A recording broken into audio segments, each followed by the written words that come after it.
Hello, everyone. Today we're going to be diving deeper into one of the three types of interactions that occurs between objects when they exchange momentum. Basically, when one thing interacts with another thing, these are the three possibilities of how those objects can behave.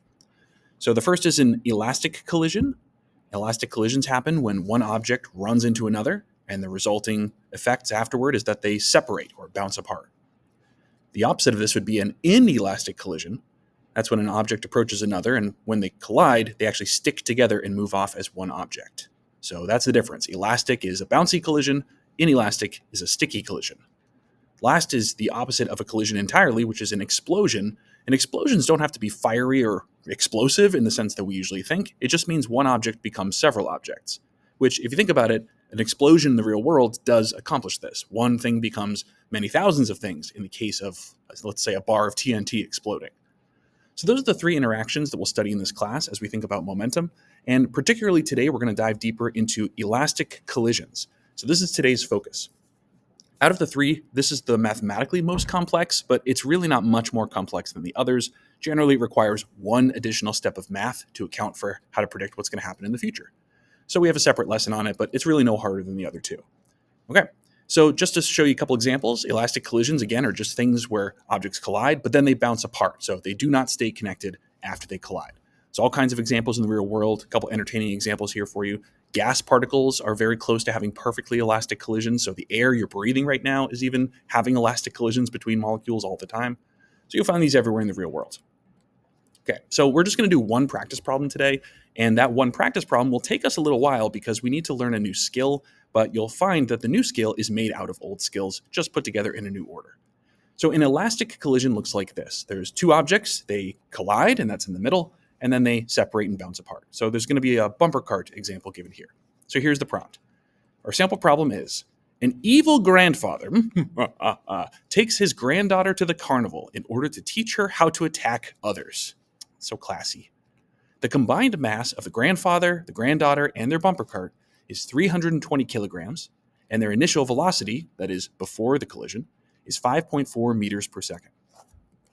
Carrying on, the evil pair strike a boy that's in his bumper cart, and the boy and his bumper cart have a combined mass of 210 kilograms, and the boy was initially traveling at a speed of 1.7 meters per second. The bumper carts separate after the collision. That last sentence just reminds you that this is an elastic collision, because on a test or quiz, you won't be told that a problem is elastic. You'll just have to figure it out through the context of the wording of the problem, and that's the sentence right there that tells you, oh, this is an elastic collision because they separate. They don't stick together afterward. So the only other last part of the problem is going to talk about one detail of what's going to happen in the future after the collision. So here's this part. After the collision, the final speed of the grandfather and granddaughter is 2.7 meters per second. Calculate the final velocity of the boy's bumper cart after the collision. So we're given one little iota of information about the after scenario, and then we're left with a mystery.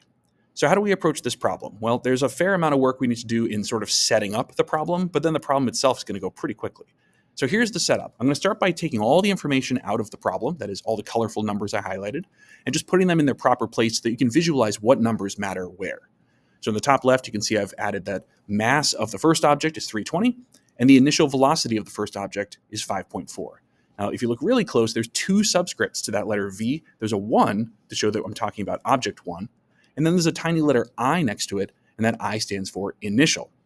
So the word initial we're going to apply to anything before the collision, and down at the bottom, you can see that there's a letter F that means final. So that's after the collision occurs. We're not actually going to have to deal with the collision itself. Instead, we're going to look at before and after, but we're not going to have any data we need to think about for during the collision. So that's kind of nice. One less thing to worry about. Okay, so all the other information about the blue cart and everything down below, I've listed everything in the diagram. But we don't typically label diagrams with information. We like to make lists in physics. And believe it or not, there's a lot of variables going on here. There's masses, velocities, and even momentums, which are not given in the problem, but from the case of this being a collision problem, it's highly likely that you'll be dealing with momentum.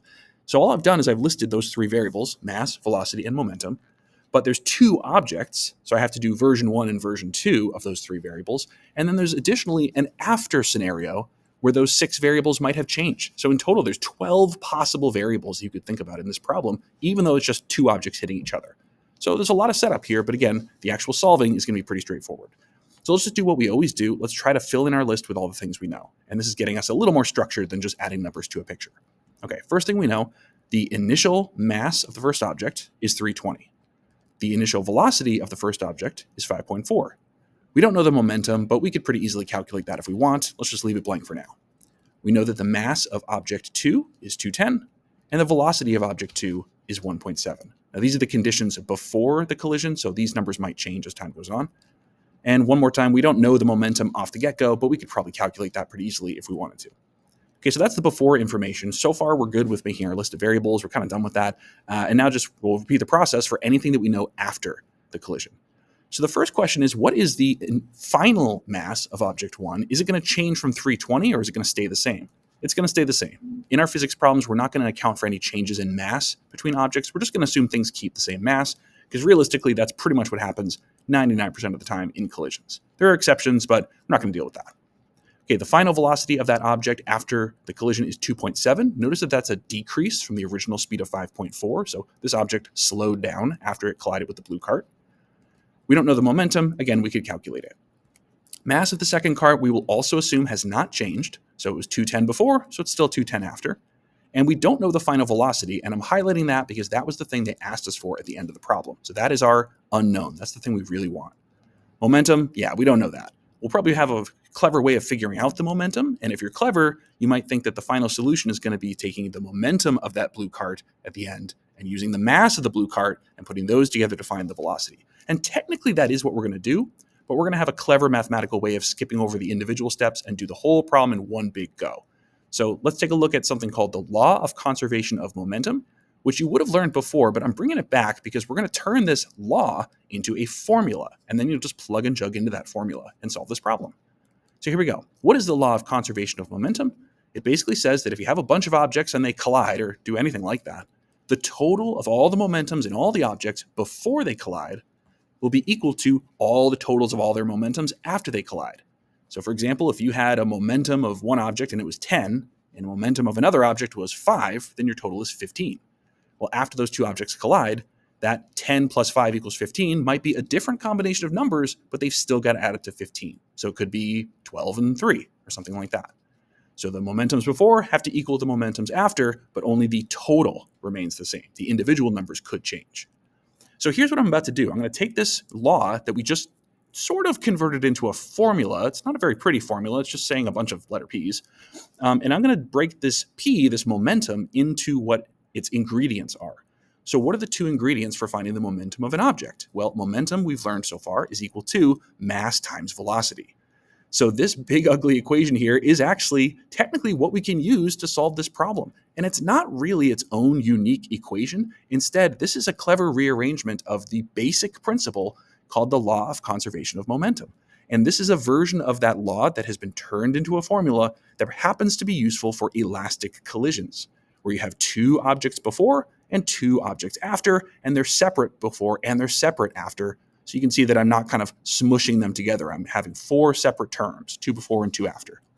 So this is the law of conservation of momentum in the form of an equation, and it's only useful for elastic collisions. It is not useful for explosions or for inelastic collisions. The reason it's not useful for those other interactions that we're not talking about today is because in those interactions, we might have two objects smushed together and combined before and after, so the math might look a little different. So pause the video, write down this formula in the yellow box, and then unpause when you're ready to use it to solve the problem. Okay, let's go back to the problem, and let's solve it with the formula we just got. So here's the formula. Mass 1 times velocity 1 initial plus mass 2 times velocity 2 initial equals, and then it's all the same stuff on the right, but instead of I for initial, I'm writing F for final. Notice I'm not really bothering to say I or F or initial or final for the masses, because we already talked about how if things collide or explode, we're going to assume the masses stay the same, because that's very realistic. So I only have I's and F's on the velocities. Those are the things that are going to change in our physics problems. So it might be intimidating thinking about how you might plug stuff in or rearrange. The good news is, even though this equation kind of looks intimidating because of its length, like how much space it takes up on the page, it's actually equally as simple to use as any other formula. It's just equal to, F equals ma or something like that. You're just going to do the same steps, but, the equation's a little longer. So what are we about to do? We're going to rearrange the equation to solve for the variable we want. Then we're going to plug our numbers in, and then we'll be done. And then step 4 is profit. All right, so let's take this long equation and pick the thing that we want. What do we want to solve for? Is it a red thing? Is it a blue thing? Well, it's this right here. We want to solve for the second object's velocity in the final scenario. So after the collision, that's what final means. So we want v2f. Okay, so at this point, I'm ready to rearrange the equation to solve for that, and I can actually shut off my brain for a second and not think at all about any of the numbers that will get plugged in here. I'm just going to kind of robotically move these letters around based on my algebra knowledge. So what would be my first logical step? Well, I feel like these red thing and blue thing on the right side are being added, so maybe I should subtract away the red thing. So I'm about to subtract this m times v term all the way to the other side of the equation. I'll subtract m1 times v1f from both sides, and this is the result. And if you want to pause and follow along, you can now write down this second step. This is after one step of algebra, and again, I just moved the red term over to the left. Okay, so what would I do next? Well, I'm trying to solve for v2f over there on the right, and I've almost solved for it, but something is being multiplied by the thing I want. So how do I get rid of something being multiplied? Well, I divide it. What would that look like? Well, I'm going to have to divide both sides of the equation here, everything on the left side of the equal sign and everything on the right side of the equal sign, by mass 2. So that will look like this. I've divided the entire right side and the entire left side by m2. And you might ask yourself, is there any cancellation I can do here, like from the numerator to the denominator? And the answer is unfortunately no. If you try to do like separating this into 3 terms, it's just going to get harder. So just keep it as is right here. It's already long enough, I think. So we're actually done with our algebra. It was 2 steps. We subtracted something to the other side, and then we divided one number. So that really is not any harder than the algebra you've done the rest of the year. It looked harder, but we're actually ready to plug our numbers in. So here's all the numbers from the problem. You just got to make sure that your before and after don't get switched up when you're plugging stuff in. You have to be very careful at this stage to turn your brain on and make sure that you plug things in the right spot. And if you do, then use your calculator correctly and you'll get an answer. But wait, we want to check our answers for realism. We need to make sure that we haven't made any miscalculations in getting our final answers. You could get an answer and then move on to the next problem and then realize you made a mistake later. So let's see if this 5.8 number that I got from my calculation makes sense. So this is an elastic collision. All right, so the red guy bumped into the blue guy. And what would we expect to happen? Well, it looks like the speed of the red guy changed from 5.4 to 2.7. So the red cart slowed down. So logically, where did that momentum in the red cart go? Well, it must have given its momentum away to the blue cart.